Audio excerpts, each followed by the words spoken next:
rasmiy e'lon qilinadigan taqvimlar bor oldindan, masalan 15-20 kun, ba'zida 1 oy oldin e'lon qilinadi.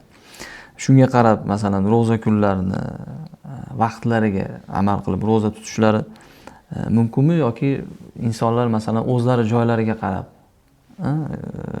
ish tutsalar ham bo'ladimi? Ya'ni ro'zani mustaqil tutsa ham bo'ladimi, yo aniq o'sha taqvimga amal qilib ro'za tutish kerakmi? Endi o'zi har bir kishi quyosh tong otishi, kun botishini kuzatib ro'za tutishi qiyin biroz. Chunki shahar joylarda buni imkoni yo'q ko'pincha. Keyin bunga yetarlicha bilim, malaka kerak, saviya kerak, ko'p yillik kuzatishlar bo'lish kerak odamda. Shuning uchun buni o'sha taqvimlardan foydalanishni tavsiya qilamiz. Buni o'zini mutaxassislariga qo'ygan ma'qul.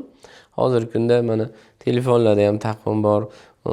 O'zbekiston musulmonlar idorasi fatvo markazi ham taqvimlar chiqaryapti. Shu ilmiy asoslangan taqvimlar.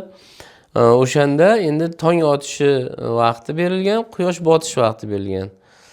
O'sha paytni taqvimdan ko'rib olishadi. Bu eng yaxshisi ular uchun oson bo'lgani. Chunki yuqorida aytgandek, har bir odamda o'zini kuzatish imkoniyati yo'q. Har kuni kuzata olmaydi, unga yetarli malaka kerak, bilim kerak. Shuning uchun albatta taqvimlardan foydalanish kerak. Taqvimlarda shu mutaxassislar, shu sohaning mutaxassislari tuzgan bo'ladi albatta.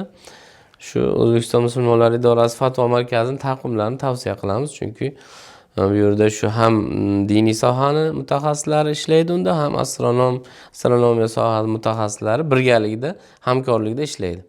Ilmiy asoslangan bo'ladi, shar'iy tomondan ham e'tiborga olingan bo'ladi. Tong otish masalalari, quyosh botish masalalari. Demak, yurtdoshlarimiz mustaqil emas, balki o'sha rasmiy O'zbekiston musulmonlar idorasi va fatvo markazi tomonidan chiqarilayotgan rasmiy taqvimlardan amal qilgani yaxshiroq, o'zlari uchun yaxshiroq.